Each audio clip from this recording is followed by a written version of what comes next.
Welcome, everyone, to Real Estate on the Up, the podcast that takes you behind the scenes of the real estate world in Orlando. I'm your host, Kyle Madorin, and on this show, we're all about pulling back the curtain with the unfiltered truth about real estate. We're not just here to sell houses. We're here to provide concierge-style service because everyone loves being treated like a VIP. This podcast is your go-to resource for transparency, integrity, and the knowledge you need to make smarter real estate decisions. Whether you're a seasoned investor or a first-time homebuyer, we've got you covered. So buckle up and get ready to move up in the world of real estate. It's time for Real Estate on the Up.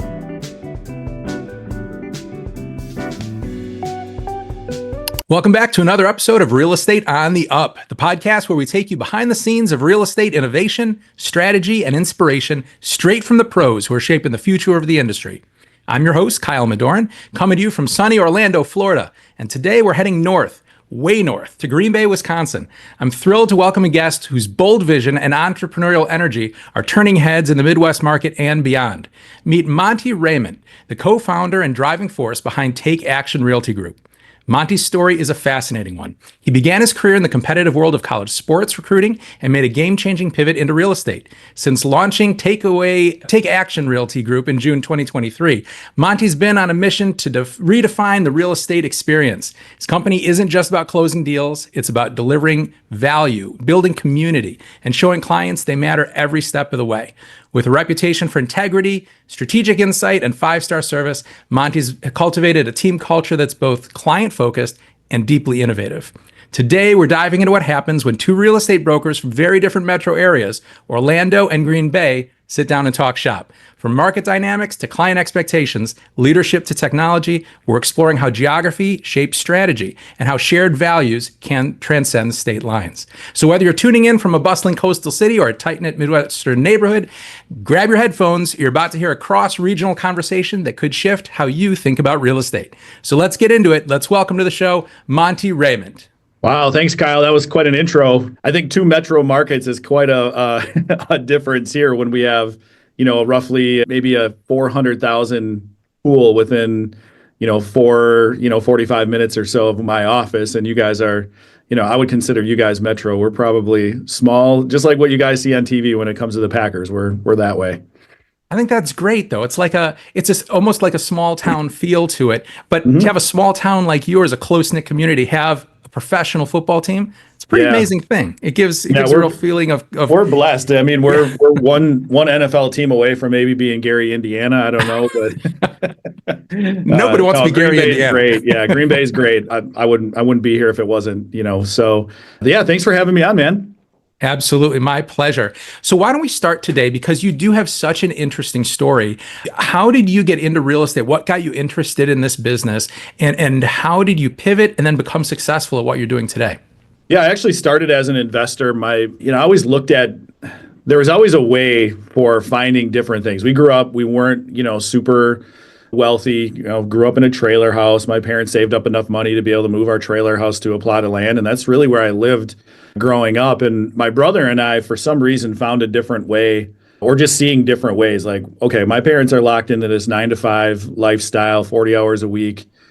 How can we break that mold for our family? How can we, break that culture that we've been brought up in? And I think, a lot of America's, we're brought up that way, right? Like from kindergarten all the way through high school, through college, that's what you're supposed to do. And then you go work for 40 years and then you retire and have a couple of years of good life when you're done retiring. And we both, for some reason, saw a different way. So we got, I have a sports background. I played 2 sports in college and got into coaching a little bit afterwards, and then hooked up with a company out of Chicago where I became the middleman, so to speak, for high school student athletes and college coaches.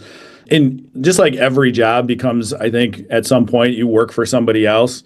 Things change a lot. You try to climb the corporate ladder. I got near the top, maybe the second rung, third rung, before, hitting the top of the ladder, and just for whatever reason could not get to that top rung. And, just found I sat down one day and had a conversation basically with myself and said, I don't have anywhere else to go. I can't see myself doing this for another 25 years and working here is a really great job, but that's what it was a job. So I wanted to break that mold, get out. I always had an entrepreneurial spirit, like to be creative. and got into like some creative financing type stuff. And my brother had already, he was actually working with me at that same company. And he said he was one of our top producers, and he left. And, he's like, I don't want to see this be part of my life. His wife had gotten cancer at the time. And Oh, so wow. he started real estate investing, and then he became a wholesaler. So I tried that out for a little bit with him. Brothers are great, but we also butted heads, because we're both that. And I was living his dream for him. And so he took the wholesale investing route, and I went the retail route. And I loved all aspects of it, but the retail route for me was really, rewarding. The first closing I ever went to, a guy cried right in front of me.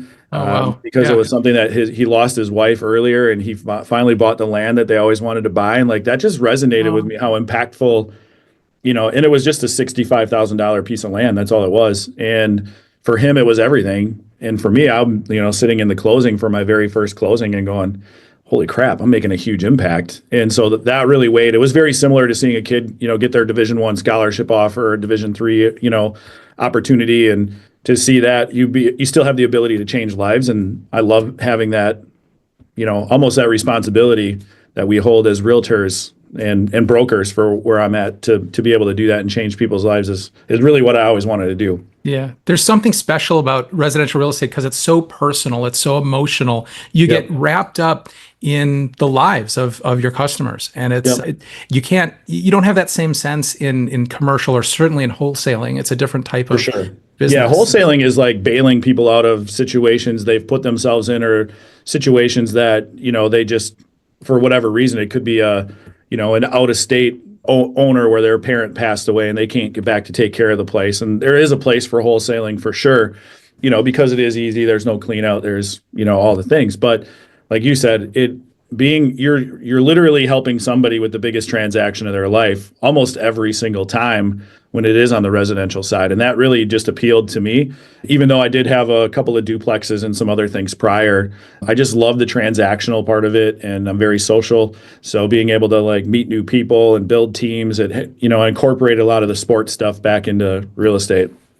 Absolutely. No, you're part of a big chapter shift from one chapter to another in someone's life, and Yep. being part of that special. I love it too. And Yep. you have done an amazing job starting, on your own just a couple years ago to Yeah. grow where you are now, closing 100 transactions last year, being Yep. one of the top agents. I mean, you've done an incredible job of that. So you obviously have figured out how to make this work for you. But there Right. are a lot of agents out there who struggle. This is not an easy business. It looks Yeah. simple from the outside, but once you get into it, this is very, very challenging.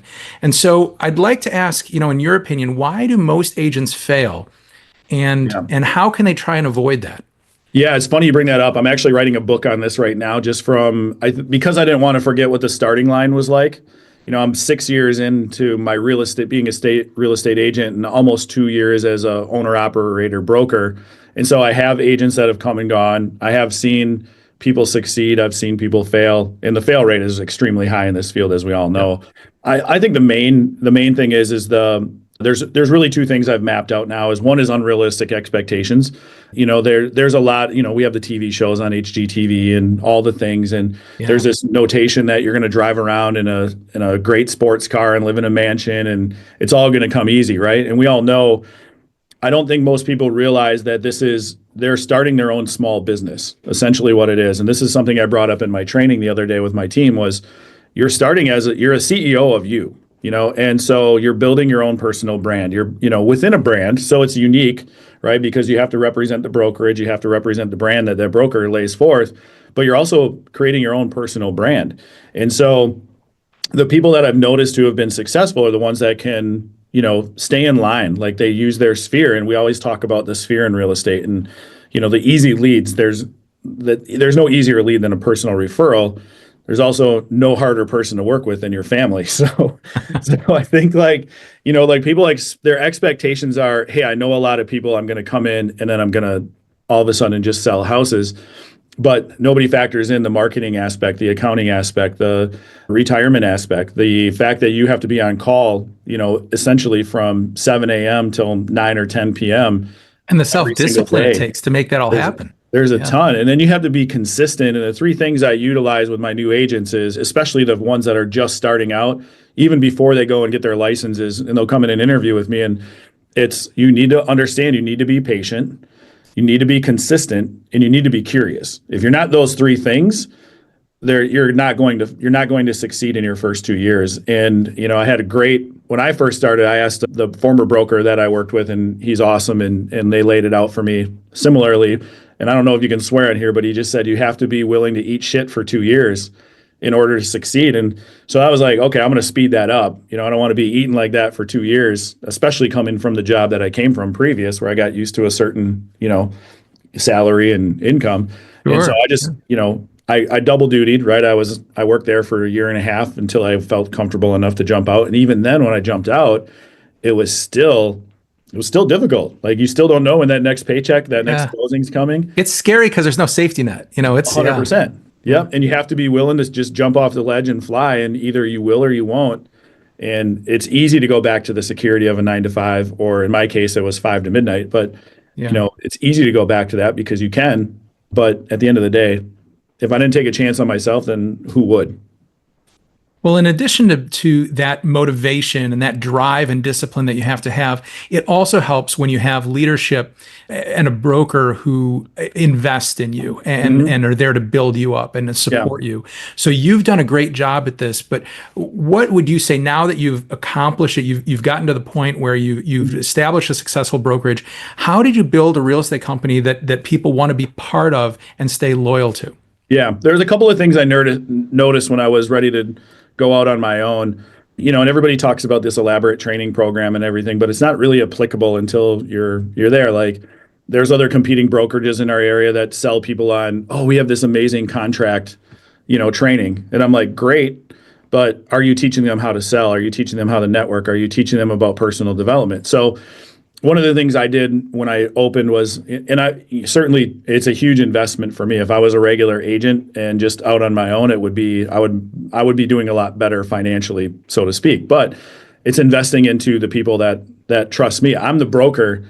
So the thing that always irked me was when agents would say, well, I work for so and so. And I'm like, well, no, you don't. Like, that broker should be working for you and providing you and getting you the support you need to a degree, right? Like, they have to be willing to, do the work. If I can supply all the resources, if they don't use them, it doesn't do any good. So first thing I did was I hired an operations person that could handle transactions, could just be my support, because I did have enough volume coming in. So I needed somebody to take care of that. Then the next thing I did was hire a marketing person, not only for the brand, but also so that agents could go to that person at any time and, basically essentially have somebody be support brand management. Most people don't know how to market themselves or know how to network, and they just think it's social media and that's it. No. my assistant's little guy's trying to get into the studio. And then the other thing that I did, and this was a real big leap of faith for me, was I hired a personal development coach who specializes in mental health. So I figured if you can make somebody the best version of themselves, they're going to be able to, that's going to come off to the clients and the people that they're working with, and then they'll just have a much easier job. I haven't seen a huge ROI on that as far as like the return of investment, so to speak. But what I've seen is people have gotten rid of their demons. They're happier people. They're better people. And I think that we're only a year into, working with Brad, and you're starting to see this really crazy shift of people just unwrapping their past and taking it further than just, being agents with us. So I want people to know that I care. I want people to know that they can be the best versions of themselves. And we have an open space. I mean, there's been ugly crying in our office. Like, people just like all of a sudden, like, people lost it, and it's stuff that he just knows how to he knows how to pull the string at the right time, and it's healing, and so everybody has shit. So, it's like they're getting past that. Yeah, which is so important because this is a stressful business, and it's stressful because of the nature of it, where you're saying you don't have a salary, you're working on a commission basis without a safety net, but also because it's residential real estate and you're becoming part of these customers' lives for a period of time, for 2 months or so at least. You sort of absorb their challenges and their concerns, and you take it upon yourself because you want everything to go perfectly. And I think that that's also one of the things that when agents look at the business and they wonder, well, how am I going to be successful? One of the big ways to be successful, of course, is to market to the people you already know, right? Because they're your sphere, and it's much easier to get them as customers than people who you haven't met or don't know you. Right. But ultimately, you want to turn everyone you work with into a not just a client, but a fan of your services, someone who's a raving fan who's going to tell everyone about what it was like to work with you. So how do you do that? How do you transition from just being a transactional agent into being someone who these people look at and say, this was an incredible experience? Yeah, and I think the first thing that any agent that's out there, this always irked me. And again, going back, and I'm very human behavioral observant, right? And so watching agents, I noticed a lot of agents bounce from one brokerage to another brokerage around the time I left too, and started this. But the one thing that always gave me the ick feel was agents wouldn't show up to closing. I never understand that. Like, you've spent anywhere from 30 days to months, sometimes years before that person finds their house, and then you don't even have the audacity to show up to closing. Like, to me, that's like the ultimate kick in the pants. Like, I just had a couple of closings this week where I showed up and the lender didn't show up, and they were upset about that. And then I thought, well, what if I didn't show up? Holy crap. We know that, there's been enough studies done that 96% of people are satisfied with their agent when they, because we get them what they want. But then only 7% or 13%, I forgot what the stat is, but only 7 to 13% of people actually use that agent again. So if you're out of sight, out of mind, and you're not taking care of them after closing, and you're just going to the title company to pick up a check or having them mail it to you, like, what is that really saying about you and your real motive? Are you really there for the right reasons, or are you just there to collect a check? Right. So that's the first thing, is I always show up to closing. I'm not huge on closing gifts because we do a lot post-close. So on moving day, I invested in a moving truck, fully branded. And on moving day, they have a truck, right? Like, one of the biggest stressors is which one of my buddies has a truck, and who do I have to ask for a favor to on, the week leading up to closing. And so us getting this moving truck has been massive because it just takes a lot of that moving stress away. And people change during a transaction. You have to think, like, in 30 days, that person, or maybe a little bit longer, but they have to divulge all of their financial information. They have to find it all first. Then they have to give it to a lender. They have to get pre-approved. Then they got to go out and look for houses. In this market, sometimes they lose 3, 4, 5 deals before they get one. So they just get fatigued out and they're like giving up on life. So your job is to build them back up. Then you go through, okay, now we got an accepted offer. Now they got to go get more paperwork. Then they got to get their house ready to sell. Then they have to go and close. And there's all these other, then they got insurance and utilities and a lot of hurdles stuff that's factored into all of it. And then you wonder why people get emotional or crazy at times. And I'm just trying to get ahead of it and plan ahead to be like, hey, you have this. And so we've done that. We've also created a tool room. So a lot of our clients can come back post-close if they have, like, for example, like, in the springtime of the year, a lot of basements flood. So we have fans and heaters and other things like that here where they can, come and grab those. Maybe they got a little side project and they don't have a weird tool that they need. We may have it. So they just come and rent it from us for free. Also, we're finding out party supplies are really great. So we actually took this concept and we have a whole separate business based off of this now. It's called an event. Well, we just changed the name of it today to the Haven Collection, but it was Take Action Events and Rentals. And so our clients get access to, like, cotton candy machine, bounce houses, plastic tables and chairs for graduation parties, things like that. And all they got to do is make a phone call to us and say, hey, is this available on this date? And we can do that. And then even my brokerage, I bought this monster commercial building when I was like, you know what, if I'm going to jump, I'm going all in.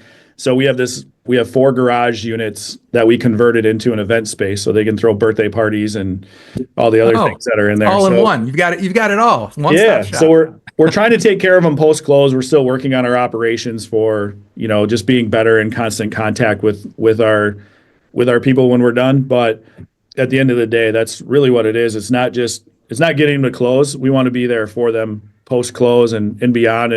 And we have a strong network of contractors and subcontractors and painters, HVAC, electricians. So I like to be the guy that has a guy. So they just know they need to call me, and they're like, hey, you got an electrician? Yeah, I got an electrician. He's great. Give him a call. It's great to be that first thought. If anytime they think about real estate, you're the Yep. guy. I mean, that's the goal, is to be top of mind all the time. You're doing Yep. an exceptional job of that. And training the agents to understand that is huge, because now Mhm. we live in a world where just about every brokerage has good technology, right? Right. Because technology is universal at this point. Everyone has access to the internet, everyone has apps and things. It's more so the level of service, being able to be that person that they like and they trust, and that they know they can find value in, that they can't Yep. find anywhere else. I think that's Yep. amazing. Yeah, and you had mentioned just making them fans, I think is so huge. I mean, I got that from Gary Vee a while ago too, is you want to have, if you have fans, they're going to rave about you. They're going to tell everybody about you. And that's what we want to do. We even throw like some events every year. Last year we did one at a place called Epic in Green Bay that it's a huge concert venue. And we hired, a pretty big band that was local to us. And we opened the doors for free to our clients, and we let other people in to see what it was like to be, part of our brokerage as well. And it was a pretty awesome show. But those are little things. And of course we have Lambeau Field, not very far away. One of our agents played, in the NFL as well. And Oh, wow. yeah, so he played for the Packers for like 7 years. And so he's a staple in the community, and he also owns a party bus company. So there's a lot of synergy that we have going on with local businesses and everything else. But it's about building your network, but more importantly, providing value and really expecting nothing in return. And when you do that, you're gonna get back tenfold. You just don't know when it's coming. Absolutely. You're right. Yeah, you got to be a giver and be willing to put yourself out there. Yep. So, shifting gears a little bit, let's talk about real estate investing, because I know that's something you're passionate about. You have a background in. It's easy, especially in shifting markets, for investors to feel overwhelmed, very stressed. They can't find what they're looking for. Sure. So, looking at it from an investor perspective, then what's some advice that you can give to struggling investors right now, looking at the world of real estate and feeling maybe a little bit where they don't know where to turn, Yeah. what to do? Yeah. I think the first thing is don't stop looking for deals. There's still deals out there. I think, people play the market too much, or we're, now on the tariff thing and, all this stuff, right? And it's easy to like just get pulled away and be like, well, interest rates are high. So first thing is don't marry the rate, marry the house, right? Like same for advice we give to residential people. If it's a good deal now, it's going to be a great deal if rates come down, right? So also have multiple exit strategies. So for me, the short-term rental game is, and I'm sure it's crazy by you guys right now too, but the short-term rental game, especially around Lambeau Field, we have a lot of lakes and water and all the things around us too that are great for it. And Chicago's 3 hours, Minneapolis is 4. So we have a lot of people that come to town and are looking for, an Airbnb short-term rental type thing. But have a backup plan. If that doesn't work, what's your backup? I use a lot of I have 10 short-term rentals within 30 minutes of Green Bay.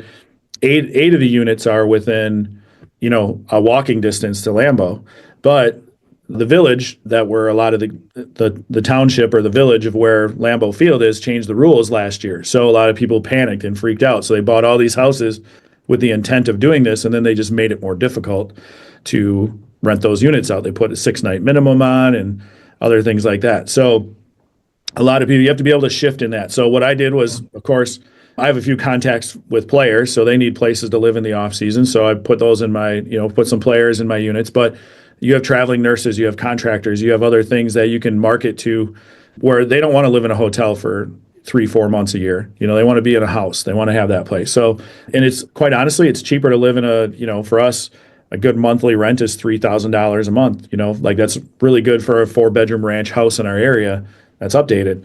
So I have 2 of those houses. Put them in there, and they're like, yeah, it's way cheaper than getting a hotel or whatever, and they're not going to be there forever, so they don't want to go and buy a house, or they have to worry about buying furniture. So there's avenues to be able to do that. And then I have some long terms that I don't know. I just have a management company run those because I don't want to think about them and deal with leases and other things. And then we do a lot of flips. So this year we're on pace to do about 20 to 25 flips for ourselves as well within the brokerage, and then my other LLC that I have as well. So just everything, you're always looking at the market. You have to know your market, right? You have to study it for an investor, make sure you understand it, study it. Don't just go to I would never go to Orlando without knowing what the market was like in Orlando and Right. I think it's buying. great to do that research and also find a local expert who can help if you're not in the 100%. area. It's Yeah. so important. I Yep. know that here when you're licensed in a state, you can work anywhere in that state. So whether Hmm. you're an agent in Orlando or Miami or Tallahassee, you can work anywhere in the state of Florida. Right. But that doesn't mean you should hire an agent from Miami if you're looking for a property in Central Florida where Orlando is located. Right. And it's because business practices are different. Here in Florida, there's actually different paperwork as well from different parts of the state. Sure. So We have that in it's Wisconsin too. oh, you do, yeah. So Yeah. it's a hyper local business, and so I think finding someone who's an expert in that area is so important. And if you don't know someone, find an agent locally who you do trust, whoever you turn to, and you know that's the person. So you go to Monty and go, Monty, I'm having trouble finding an agent in Orlando, and you have the resources to find someone great in that part of the country. Which I always find it shocking. I'm sure every industry is like this, but as a real estate agent, there are social media groups like dozens and maybe hundreds of them across the country Yep. for masterminding and things. And instead of doing research, agents will just go on there. Hey, I'm looking for an agent in Orlando. Well, they're going to get 100 replies, and you don't know if those Yep. agents are any good or not. So you need to really find an agent who you trust, who's going to do the legwork and vet some agents and find out Yep. who's a good match for you. Yeah, I did that for a friend of mine. He lives in Austin and he's a rancher. So he was looking for very specific land in Oklahoma. And so I just went out and, put on one of the websites, hey, I'm looking for a real estate agent in Oklahoma must understand ranching and farmland. I still got like 25 people and I'm like, how many ranches have you sold? Well, none, but I know about them. Okay, well, that's not going to work. None, but I'm still an expert. Yeah. Exactly. Yeah, no, it's true. It's true. Having that local expertise is so very important. And I know we live in a very interesting time here in Florida because we had a huge influx of population during COVID. It seems like everyone wanted to come to Florida because our economy was pretty open. And obviously, Florida's beautiful and sunny. And, if you're in a situation where all of a sudden you're working remotely and you can live anywhere, why not live in the Sunshine State, right? So we had a huge influx. And now people have realized the cost of living has gone up pretty dramatically, and it's much less expensive to live in the Midwest where you're at Sure. than it is in Florida. And so Yeah. we're seeing now some migration out of the state. So I know you've probably worked with people either coming or going from outside Wisconsin. So what are some recommendations you have to people who are relocating state to state? Because certainly our market has lots and lots of that. And I'm sure the Midwest being so desirable right now has a lot of that as well. Yeah, for sure. I mean, the one thing I have, and I have a few doctors that are coming into town that I've been working with, but the thing I've noticed is, they don't know what they don't know, right? So you're almost like a little bit of a barrier of protection for them too. So when somebody's moving from out of state, first recommendation is just like we do with an agent, right? When we're working with investors, is vet the people. Find out one, how many people do they know in the area? If they're just like if they're a transplant like they were, maybe they have that like connection, but they may not know enough people to help them, like have an HVAC guy, what are the best gyms to go to? What are where's the daycare? What are the Right. school districts? That's the biggest thing I've noticed is which Schools. school districts Yeah. are the best districts in our area. And we have that, I have that locked down because I grew up in the area for, some years. Of course, I always promote my high school, but at the end of the day, that school district is really a big factor for, people that are moving in with, kids between the ages of 5 and 15, 16, Yeah. right? Like, so just make sure that anybody listening to this who's a buyer out of state, vet their agent. Don't just call the first person and say, hey, he was cool, he was nice, or she was nice. Call and see who really can answer those tougher questions, like what are the best school districts, what are where like grocery stores, like make sure the agent's asking you questions to get to know you versus you asking them questions, because if they're asking you questions, they care about you. Otherwise, if you're just calling them and asking them questions, they answer the questions. Those are easy, they live there, they should be able to answer those. So make sure that agent's really trying to get into figuring out what you like, what you need, what are your parameters for buying, and then make sure that you're set up on some sort of auto search, or even that agent's saying, hey, what do you think about this one? And they're trying to get to know, like, what do you think about, like, for me, I personally, I'll take a property, I'll send it to them, and I'll be like, I don't know, like this sounds like something you guys like from our first conversation. What are you thinking on this one? Give me the goods and bads. And then I'll even volunteer to go FaceTime them. I'll do walkthroughs and FaceTime them. So I get a gauge and I can read their body language and their reaction to certain parts of the house that they like and don't like. The last one was the big hangup was the garage because he's a huge fisherman. He wanted to be able to bring his boat in. His boat, he didn't want to sell his boat. He was willing to buy $1 million house, but that house had to have the right garage so that he could fit that boat because he loved that boat. He was not selling that boat. And it's a bass boat, right? But his boat was 26 feet. I was in there with a laser measurer. Every single garage that we looked at, the first 3 or 4, was 24 feet. So then I just started calling the agent, what's the size of the garage? So I wasn't driving over there because I knew that was a deal breaker for him. So those are the little things that buyers will pick up on. If you're an agent listening, that you need to active listen and really pay attention to what they want and don't want, because it's a lot more difficult and scary for them moving from another place. And then once you start finding some, they'll fly in, they'll trust you. And then that's when you make time for them over the weekend. I give them always a tour of Green Bay too. Whenever they come in, most of them have never been here like once or twice. I'm taking them all over the place. I'm taking them to Lambeau Field. I'm taking them to Bay Beach. I'm taking them to the nicer neighborhoods because I know that's what they're looking for. And a nice tour of the area. Yeah. And it's an afternoon, right? And for what? I mean, I'm giving up 3-4 hours of my day for somebody who's going to end up paying me 20 to 30 grand. Like, why wouldn't I do that? And you're building rapport. You're getting them comfortable with you and the location, around town. I think that's great. And what's amazing is, we're half a country separated, but you and I both firmly agree that it's the customer service, it's that level of care that separates the best agents from just having a license. That I firmly believe as we go forward and the industry continues to change and evolve, the economy changes, it's the agents who are giving that concierge style care that are going to be the most successful, not just the ones who are closing the transactions to make a paycheck. Yep. We even started working with a company that does concierge service for like utilities and there you go. That's a great example. Absolutely. Utilities, home warranties, all that stuff. Just easy security systems, cable. Such a difference. I don't have to do it then. Otherwise, I got to do it. And they're better. They're better for it, and they're better at it. And I'll be like, hey, this concierge is going to call you. They don't work for us, so to speak, but they've been really good at connecting you and making sure. And they don't care. They're like, yeah, just get this stuff set up. Monty set up my utilities for me. They don't care about that. Right. No, they just remember that it was easy and it was taken care of. Yeah. Yep. And they become raving fans. Absolutely. That's the goal, right? That's right.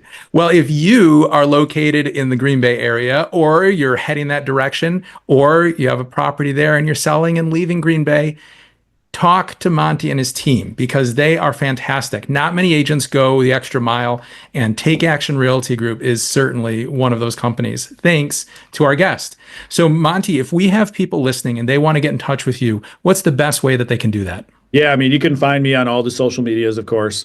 Best way to do is just either call me or text me, 920-680-8532. That's my personal cell. I won't even give you my business number. Plus, I don't even know it. So I know it's out there on the websites, but it's not. That's the best way. Or you can email me at Monte, MONTE, at tarealtygroup.com. Sounds good.